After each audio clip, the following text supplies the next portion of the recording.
E aí, gente, era nem isso aqui. Essa aula 16 nosso curso sobre História do Pensamento Econômico. A gente vai voltar um pouco pro livro do Rothbard. A gente tava no livro do Turgot, né? Nos livros do Turgot, nas obras do Turgot. A gente vai voltar posteriormente, mas agora eu vou dar um hiato pra ir pra voltar um pouco pros fisiocratas especificamente, né? Que eram basicamente defensores do livre mercado na França, embora com alguns erros, né? Esse, por exemplo, é o Quesnay, que tá ali na foto. Então, eu vou falar um pouco deles e dos erros que o Rothbard cita deles, né? Então, um dos principais era o Mirabeau, que também é bem assim considerado nesse contexto. O Cantillon eu não coloquei aqui, mas também ele é. Turgot também é parte deles, né? O Cantillon é um pouquinho melhor. O Quesnay, como vocês podem ver.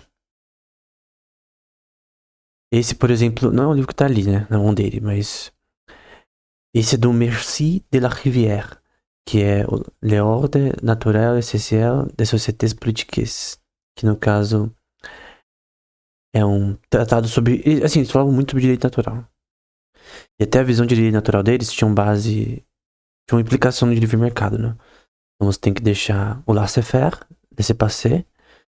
Por quê? Porque você deveria deixar a ordem natural das coisas. A gente deveria deixar os comerciantes, os compradores agirem de forma livre, contanto que não viole as leis. Obviamente, tu tem que ter leis, tem que ter regras, mas contanto que essas leis predicadas em direito natural não sejam violadas, tu não pode colocar regulações que não permitam o livre comércio.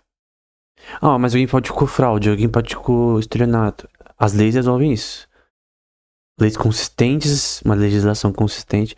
Agora, você ficar colocando um monte de lei pra tentar, entre aspas, melhorar o mercado, acaba piorando.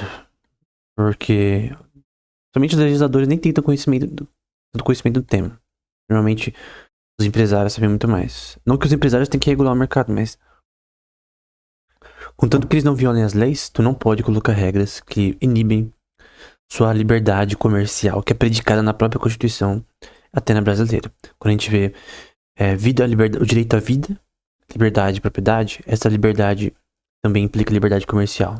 Porque o termo liberdade e propriedade, eles não são mutuamente exclusivos, né? Pelo contrário, eles são relacionados. Então a vida é você mesmo, né? Como pessoa. A liberdade é de você ir e vir, contanto que você não viole as leis. Então, o governo não pode te permitir, te impedir de sair do país, por exemplo. De comprar coisas lá fora sem impostos sendo cobrados, né? Eu ouvi falar de um tal de IOF, né? Que é imposto cobrado no cartão de quem compra coisa lá fora. Acho que nem você ir pra outro país, tu tá livre de imposto. Como assim, cara? Eu fiquei tentando entender, na verdade, como que isso acontece, né? Acho que meu mouse tá meio... Como que isso ocorre, né? Mas é um fato, né? É um fato que não tem como saber por quê, né? E não tem razão de fato, né? Tem o Dupont de Nemours. Esse aqui é conhecido por escrever uma biografia sobre Turgot, que eu vou falar sobre ela posteriormente, que tá em francês. Então ele tem bastante coisa. E você tem o Pierre Lepezin, Senhor de Boisbert. Não sei se falei certo, por último. Mas também ele fala sobre essas questões de livre mercado e liberdade comercial. A relação de preço sendo definida pela oferta e demanda. E não de forma, como te diz, atribuída por alguém, enfim. Escolhida por alguém, no caso. Tem o Victor de Riquetti, o Marquis de Mirabeau, que também vai escrever uma tese que o Rothbard cita, né? Que é o Les Amis des Hommes, o Traité de Population, que basicamente é um tratado de relações de direito natural e livre comércio. Mas sempre a predicação em direito natural. E tu tem que predicar em direito natural, na verdade. Se você tiver uma ética, um direito que não é natural, tu vai ter um positivismo que permite as pessoas fazerem o que elas quiserem, no fim. Porque um positivismo, no fim, ele dá uma relativização da verdade. Mesmo se o seu positivismo um pouquinho menos tryhard. Se o positivismo for que nem, por exemplo, o que sugere o Dworkin, né? Em teses dele sobre direito, positivista e natural. Mesmo se for o dele que é um pouquinho mais pé no chão, tipo, não, você tem coisas assim que são absolutas. Não todas, mas tu tem leis absolutas que obviamente não podem mudar na forma que o ser humano se comporta. Mesmo que você tenha um positivismo mais leve, né? Ainda assim tu implica questões de liberdade de interpretação que permitem que a pessoa interprete a coisa como quiser. Interpreta a Constituição como quiser, interpreta a legislação como quiser, e no fim o direito é violado, né? Porque tu pode escolher arbitrariamente o significado, tu basicamente não tem significado, e aí a lei se torna nula, né? Tem o Filosofia Rurale, que é obviamente sobre o tema de agricultura. Eu gosto muito desse tema. O único problema que o Rothbard vai citar é que os fisiocratas, eles tinham uma visão de agricultura somente de imposto, um imposto só, né? Como se fosse, você convergia todos os impostos em um só sobre a terra. Porque a visão deles era que, materialmente, somente o que vem da terra pode ser produzido materialmente. Então a produção naturalmente vem da terra. Até uma visão meio que pré-malthusiana, de certa forma, né? O que o Rothbard fala, não, isso daí tá errado, cara. Pelo contrário, tu pode produzir de N formas do ponto de vista industrial. E na indústria, tu não tá produzindo da terra. Tá produzindo através de diversos tipos de maquinário que não estão produzindo coisas, que estão transformando coisas. Até porque a terra, ela não gera coisa do além, né? Ela é a primeira lei da termodinâmica, né? A matéria não pode ser criada, nem destruída. Então, ela só pode ser transformada. Que segue, obviamente, do ponto de vista teológico, Deus cria as coisas ex nihilo, mas o ser humano não consegue transformar a matéria, ele não consegue criar a matéria nem destruir. Então, o grande problema é que toda essa teoria deles não tem lógica. E vai ser um dos erros que eles vão focar bastante, né? Obviamente eles tinham muitas coisas boas. Mas até Torgu eu vi que ele comete alguns erros, né? Na última aula, por exemplo, eu vi que ele cometeu alguns erros que não deveria ter sido cometido, né?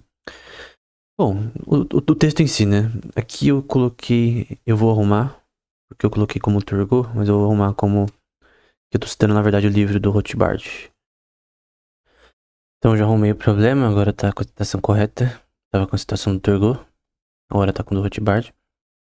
Bom, aqui a gente vai ver o início dos fisiocratas. Foi no final da década de 1750, quando tinha cerca de 60 anos, que o Dr. Quesnay começou a se aprofundar em temas econômicos, né? Porque ele era médico, né?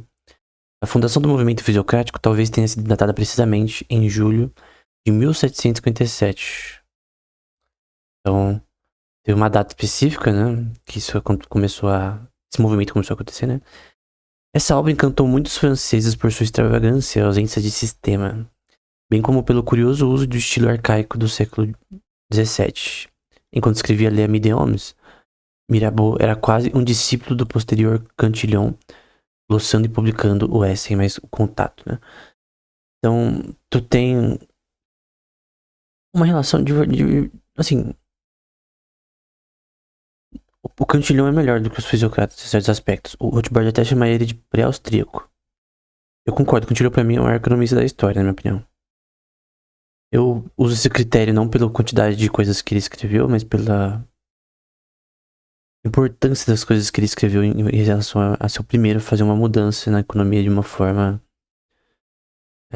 essencial, né? Então, porém, os fisiocratas isentam em muitos erros que o Cantillon não tinha, né? Por exemplo. De fato, Mirabeau foi preso por algumas semanas em 1760 por seu livro Théorie des Impôts, não sei, de l'impôt, que é a teoria dos impostos, especificamente por seu ataque contundente à tributação opressiva e ao sistema financeiro de agricultura tributária, né, no qual o rei vendia os direitos de tributar para empresas privadas ou agricultores, entre aspas, né? Então, vendia o direito de comprar impostos, né? Como se fosse New World. Pra quem já jogou esse jogo, os jogadores eles podem cobrar impostos se eles dominarem uma região, uma guild, né? Isso é um pouco ruim, porque às vezes eles trollam, né? Eles colocam um valor acima do que as pessoas podem pagar. Então, aqui também esses caras poderiam, que era amiguinho do rei nessa oligarquia, poderiam também meter o louco e colocar um valor lá, nada a ver. Enfim. E eles focavam bastante na economia, na questão de economia agrária, né? Dos fisiocratas, né? Mas o grande ponto é que as pessoas começaram a notar eles e, obviamente, agir contra eles. As principais figuras dos fisiocratas foram Pierre-François Messier de la Rivière, que a gente já viu, que a gente citou o Le Ordre Natural dele, é a principal obra de filosofia política da escola. E também tem o jornalista dos fisiocratas, que era Nicolas Badeau. Então ele basicamente... Eles tinham um jornal que publicava os escritos deles, né? Parece que o Quesnay mesmo dava toda terça também as suas palestras e tal. Era um negócio bem assim, bem estruturado, né? Na economia política, os fisiocratas estavam entre os primeiros pensadores do laissez-faire. Alguns dizem que foi o Gournay, né? Que foi o primeiro, né? Acho que foi o Turgot que falou isso mesmo. No outro curso a gente falou, na outra aula. Laissez-faire, laissez-passer. Basicamente, deixe se fazer. E a gente vai ver isso na prática posteriormente. Rejeitando com desprezo toda a bagagem mercantilista. O mercantilismo era basicamente fazer o rei mais rico. Você tinha lá os oligarcas escolhidos pelo rei. Basicamente, eles tinham direito de ter terras, land grant da vida que a coroa inglesa, por exemplo, dava nas colônias americanas, a quem eles gostavam. Você tinha subsídio, que era dinheiro do governo para eles fazerem as coisas que eles queriam. Controle. Até eles, às vezes eles poderiam pedir pro rei para pedir importação e exportação de certas coisas pelo mercado, em favor do mercado nacional. Enfim. Eles defendiam total livre iniciativa e livre comércio, tanto interna quanto externa, e o próprio Turgot buscou, no seu tempo como ministro, fazer isso. Só que depois foi demitido por conta disso mesmo, né? Livre de subsídios, privilégios monopolistas ou restrições, né? Então, do ponto Nemu, para animar e estender o cultivo da terra, cujo produto é a riqueza mais real, ele falando, tá? Ele tá falando qual que é a essência dos fisiocratas. E certa de um estado, para manter a abundância por meio de celeiros de trigo, celeiros e da entrada de trigo estrangeiro. Então, peraí. É basicamente um lema. Então, eles querem estender o cultivo da terra,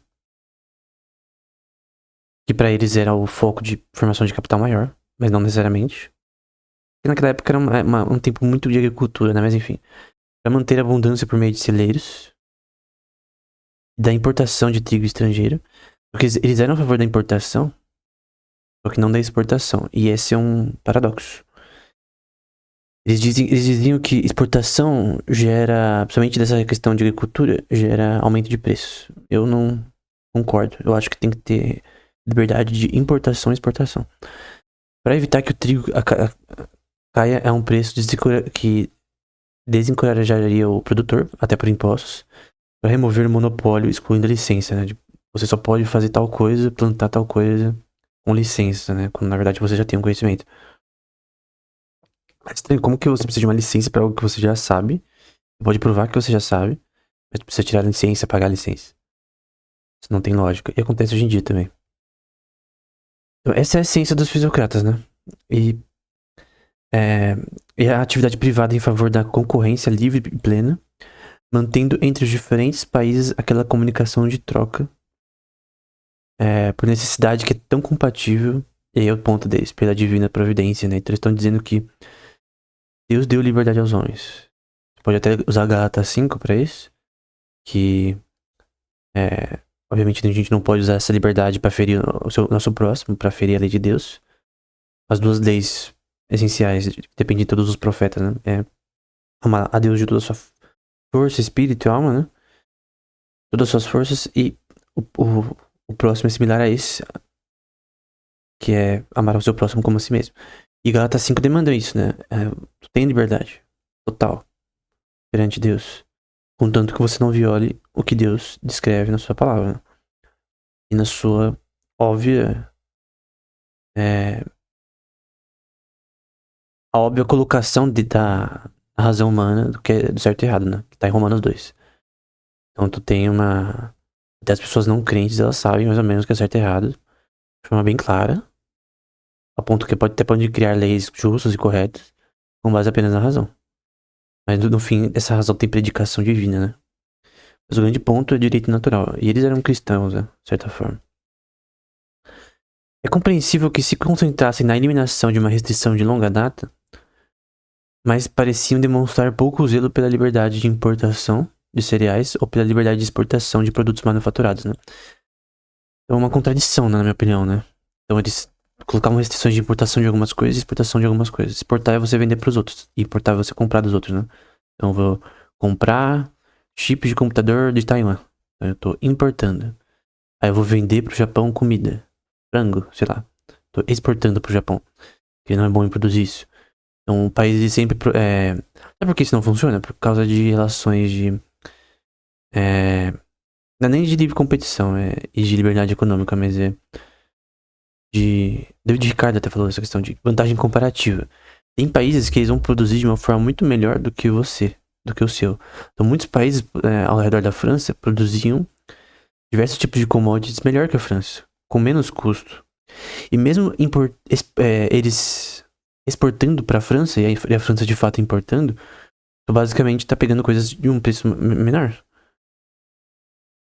O certo é você importar o que você não consegue e exportar o que você consegue produzir. Essa é a visão de Bastiat da parábola do pai e filho. É errado você crer que simplesmente seria impossível, dentro dessa liberdade de importação e exportação, você ter uma relação que na verdade permite menores preços. Então o que você já faz de bom, tu vai vender nacionalmente já. Vai exportar. E vai entrar em flow de capital no país. Isso é bom. A exportação é bom. Mas importar também é bom, porque você importa o que você não consegue produzir no país. E você consegue ter coisas que você não teria com preço menor. Então você ter liberdade de importação e exportação, com liberdade sem tarifa, sem, de ambos os lados, vamos supor que os dois países eles estão de livre mercado, basicamente ambos estão ganhando. Então você proibir fazer exceções para relações de liberdade de importação e exportação é uma contradição de fato. Porém, eles defendem uma coisa chamada cataláctica pelo Hayek, né? É precisamente essa perfeição da liberdade que torna impossível uma ciência do comércio. Embora a catalática seja a ciência do comércio em si, só que espontânea, né? No sentido em que nossos pensadores especulativos a entendem. Eles querem direcionar o comércio por meio de suas ordens e regulamentos, o governo, né? Os oligarcas. Mas para isso seria necessário um profundo conhecimento dos interesses envolvidos no comércio, eles vão dizer, né? De um indivíduo para outro. Na ausência de tal conhecimento, uma ciência do comércio, só pode ser muito pior do que a ignorância e seus efeitos nocivos. Portanto, laissez-faire e com laissez-faire. Então, a visão é: seja oligarcas, seja governos, não conseguem criar esses controles de forma correta. Nem se eles quisessem fazer isso de uma forma justa e correta. Eles não conseguem. É impossível, ninguém conseguiria. Se a pessoa, o ser humano mais versado em economia do mundo, ou o grupo mais avançado de todos, tentasse isso, ele não conseguiria. Então, o Fed, por exemplo, tem muitos caras ali que são referência no mundo todo. Não tem como fazer controle econômico. É que não tem, cara. Não tem. Tem que fazer previsões que são probabilisticamente possíveis. Tu não tem como controlar. O fim é esse. Não é nem questão de ignorância, é questão de impossibilidade, né? Então, eles também defendiam direito natural mais livre mercado, como eu falei anteriormente. Então, mas os fisiocratas foram os primeiros a aplicar plenamente, de forma bem clara e direta, os conceitos de direito natural e direito de propriedade à economia de livre mercado. De certa forma, eles completaram o trabalho de Locke e trouxeram o lockeanismo para a economia, né? Então, uma relação de propriedade privada, uma relação de que você misturar o trabalho com a terra, aquilo é sua propriedade, ninguém pode tirar aquilo de você sem violar seu direito natural. Nem o rei pode tirar a sua casa, que você construiu por si mesmo, ou colocar imposto sobre ela sem sua devida permissão. No caso, imposto sobre propriedade, na minha opinião, é injusto, né? Apropriação indébita, né? Mercier de la Rivière apontou em sua obra La Ordem Naturelle que o plano geral da criação de Deus havia previsto leis naturais para o governo de todas as coisas. Então você tem lei natural, leis que antecedem o ser humano, né? Predicadas em Deus. E que o homem certamente não poderia ser exceção a essa regra. Então ele precisava apenas conhecer, por meio da razão, as condições que o levariam a maior felicidade. Não é utilitarismo, tá? Mas é uma visão de que o que vai trazer maior felicidade é a maior liberdade. Uma liberdade que, obviamente, tem leis, tem regras, porque essas regras elas não são abusivas, elas não violam o direito de comercial. Parece que alguns governos eles entendem juridicamente que não existe liberdade comercial. O que, na minha opinião, é realmente um erro, né? A liberdade comercial é essencial na sociedade, né? Ou como declarou Quesnay em sua Ledro... acho que eu não consigo. Ledro Natural? Não sei se é isso. Todo homem tem o direito, agora ele citando, né? Tem o direito natural ao livre exercício de suas faculdades mentais, né? E operativas, né, do seu corpo. Desde que não a empregue em prejuízo próprio ou de outrem. É o PNA, né? Esse direito à liberdade implica, como corolário, o direito à propriedade. E a única função do governo é defender esse direito. Na Constituição brasileira tem isso.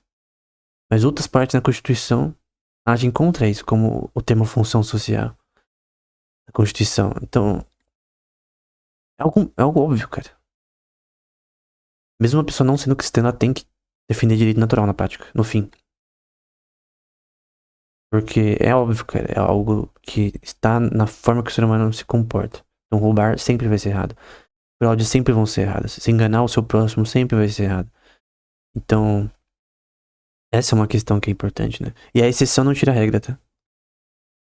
As pessoas às vezes gostam de criar exceções pra tentar desprestigiar a regra, né? Mas a exceção não tira a regra.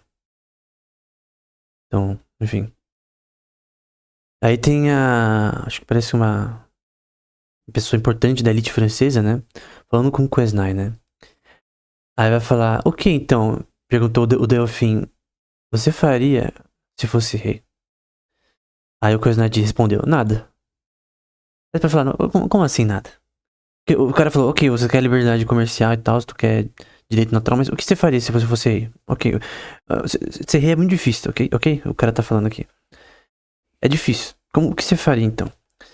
Aí foi a resposta direta, dura e magnificamente libertária do Quesnay, o Rothbard vai dizer. Mas quem governaria? Gaguejou o Delfim. E aí o Quesnay respondeu, a lei. Isto é, a lei natural. Então, como assim? Ele tá dizendo, se eu governasse, eu deixaria a lei governar, e não eu. Então, eu faria a Constituição e legislação ser o mais pura possível. Não, nunca vai ser perfeita, porque os humanos são fracos, né? São imperfeitos. Mas ela seria... Assim, ela seria uma aproximação da realidade, né? Até o próprio Sócrates diz acho que eu creio que na República. Ou, na verdade, em leis, na verdade. Que as leis, elas, na verdade, elas buscam a resolução da realidade. Tu busca entender a realidade do problema, da questão. Então, roubar é errado. Tá bom, eu vou fazer uma lei contra isso. Só que essa lei ela existe antes da minha escrita da lei. Então tem leis que são não escritas, né? Ela já, obviamente, tá errada antes de você existir até. Ou antes de você pensar nela. Antes de você nascer, ela já estava errada. Tem coisas que elas já são... tem que ser assumidas como auto-evidentes, né? Então, se não há uma lei contra fraudes bancárias num país, não é por isso que não pode isso ser punido. Então a legislação ela tenta fazer uma coisa de forma ordenada, né? Aí o jurista pode pegar a lei, pode comparar, pode fazer afirmações com base nela, mas no fim, pela relação de moralidade humana, tu consegue já tirar as leis. Mesmo que ela não exista. Então, por exemplo, alguém que cometeu uma fraude bancária usando computadores na época que a internet começou a rodar, já seria crime antes de haver uma lei para isso. Obviamente tu precisa da lei, mas a lei antecede a sua criação. Isso é óbvio. Aí você tem os erros dos fisiocratas, né? Por exemplo, apesar de sua defesa geralmente consistente dos direitos de propriedade absolutos, invioláveis, e de comércio, enfim, esse é um acerto. Quesnay e os outros fisiocratas defenderam as leis de usura, né? Leis contra juros, né? Negando a liberdade de emprestar dinheiro impedindo emprestado. O Turgot, ele fala contra isso, tá? Então ele tá dizendo os fisiocratas, o Rothbard, creio eu, no geral. Mas o Torgô, por exemplo, ele fala contra usura, de forma bem clara. De forma bem exaustiva. Eu creio que o Torgô é uma exceção aqui.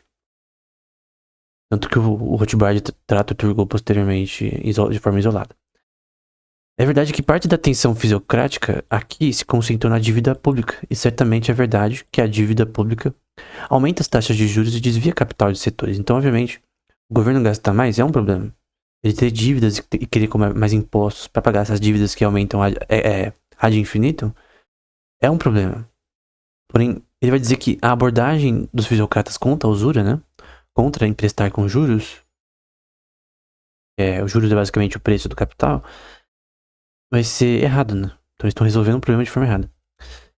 E qual que é os erros dos fisiocratas, segundo Rothbard? Leis de usura impedem relações orgânicas de empréstimo, então tu tá impedindo a oferta e demanda de capital. Permitir dívida pública e colocar restrições na usura não tem lógica. Então, você tem um mal e resolver com outro mal não resolve o problema na prática, né? E não é só a terra que produz materialmente, que era a visão... Aqui eu tô adicionando, né?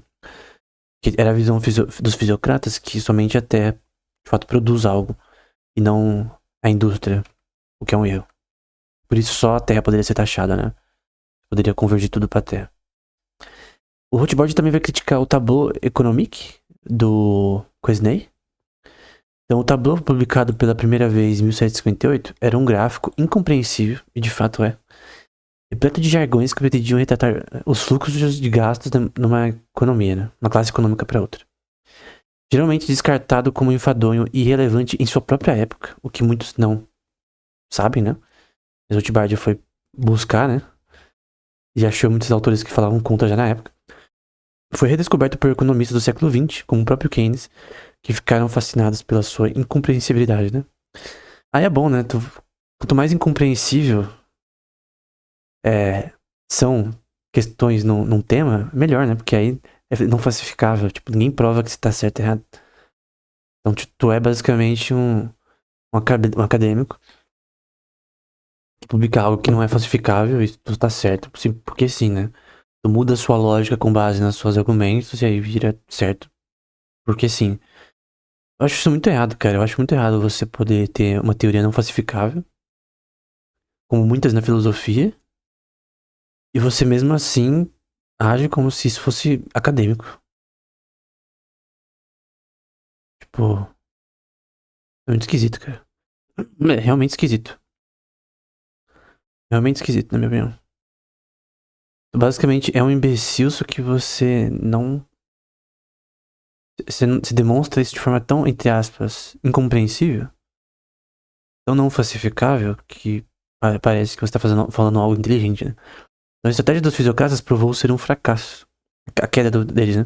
E o fracasso foi mais que apenas caprichos de um monarca em particular. Então não foi o rei que falou isso exatamente, né? Pois mesmo que o monarca pudesse ser convencido de que a liberdade conduzia à felicidade dos seus súditos, né? E à prosperidade. Então mesmo que alguém soubesse... Não, ok, eu entendi, cara. Eu de fato entendi um rei, né? Um governante. Que essa liberdade econômica vai trazer prosperidade pro meu povo. Só que não vai pra mim. Então não quero. Então essa é a visão deles. Seus próprios interesses frequentemente visavam maximizar a existência do Estado. Por qual razão? Próprio poder e riqueza.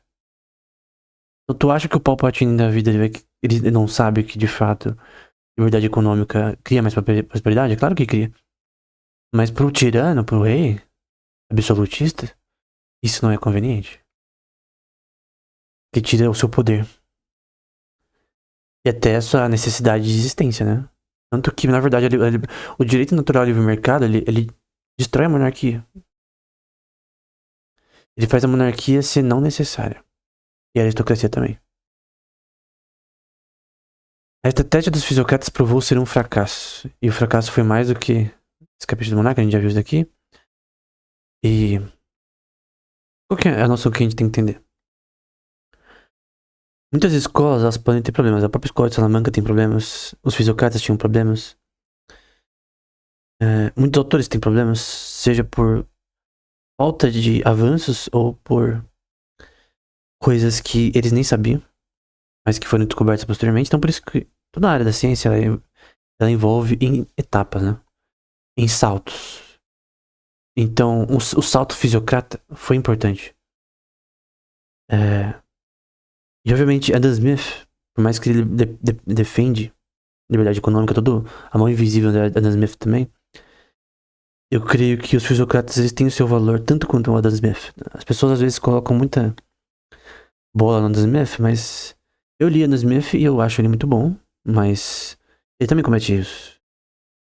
Então ele de fato é um autor extremamente relevante, mas tem toda uma história antes da Adam Smith e pós Adam Smith que eu não concordo que Adam Smith ele tá na lista dos maiores economistas da história, na minha opinião.